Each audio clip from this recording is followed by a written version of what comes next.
Hello, this is Darren Rees, the creator and the voice of Football for Kids. I wanted to let you know that soon you'll start to hear some ads at both the beginning and at the end of each podcast. There will also sometimes be adverts in the middle too. These adverts help keep the podcast going and flowing, so you can keep getting all of the episodes on players, leagues, teams, moments, and everything else which we cover.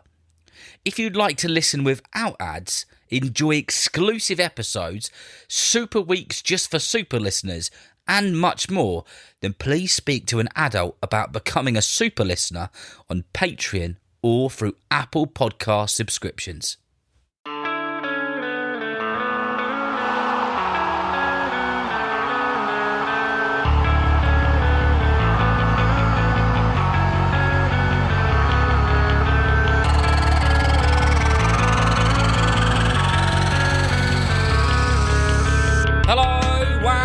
Welcome to the Football for Kids podcast with me, Darren Rees.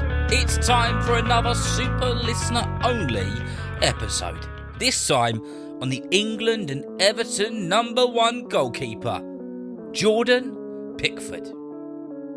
As this is a super listener episode, we don't do any shout outs or anything else. So let's get into it, shall we?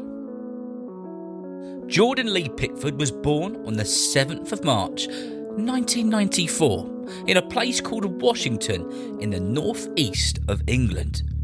Washington, where Jordan was born, is actually linked to the first ever president of the United States of America, George Washington.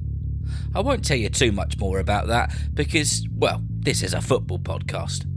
I'm sure, unless you are from that area and you're from Washington, you won't know much about it. But to keep it simple, Jordan is from the Sunderland area, and I'm sure you'll be aware of Sunderland through the football team. And that is exactly where things really started to kick off for Jordan Pickford. But, like all kids we have spoken about on this podcast, he played and practiced his football on the street with his friends and with his family. He has some vivid memories of playing football with his brother on the streets and the tarmac with jumpers as goalposts. Jordan wasn't necessarily after a goalkeeper role when he was younger. He just loved playing football. He enjoyed playing football, as did his brother. His goalkeeping career really started when he was a youngster going to watch his older brother who was playing for the district. Jordan, who was itching to play, spotted across the pitch on another pitch that there was another team who were warming up or practicing, and it was clear that they were a couple of years older than him. He, with a family member, built up the courage, approached the manager and asked whether he would be able to get involved or play, expecting the answer to be no. The answer from the team manager was, yeah, all right then, as long as you don't mind going in goal, because we're short of a goalkeeper. So Jordan joined the team as a goalkeeper and was playing in a team 2 years older than him. And because he was too young to be playing in this team, he didn't go by the name of Jordan Pickford. He can't remember what it was, but it certainly wasn't Jordan. Jordan flourished in goal. He was fantastic. So fantastic that scouts started to spot him, in particular from Sunderland. And that little story is a great story. If you don't ask, well, you certainly don't get. And in this case, it worked out wonderfully. So young Jordan Pickford started to play football for Sunderland at the age of 8 years old. And eventually, he signed a 2-year scholarship with the academy. And this was in 2010. He worked his socks off, he did wonderful things, and in 2011 he was rewarded when he signed his first ever professional contract with the club.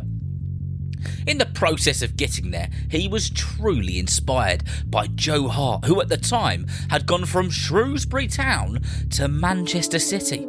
Quite a leap in football clubs. Now he was a pro goalkeeper, not only was he keen, but the club were keen to get him some proper experience. And almost always, unless of course you're like Lamine Yamal, you head out on loan or you sit on the bench and await your opportunity. I know what I would rather. In Jordan Pickford's case, he would be sent out on loan, where he would go on to play for clubs like Darlington, Alfreton, Burton Albion, Carlisle United, Bradford City and Preston North End, to name a few. Regardless of where he went, he would have without any doubt whatsoever learnt so much about the game and himself on that little journey. On New Year's Day in 2016, he finally returned to the club, where he was officially a player of Sunderland. He played for them in the FA Cup, he played for them in the Premier League, and he played for them for the rest of the season, gaining valuable experience.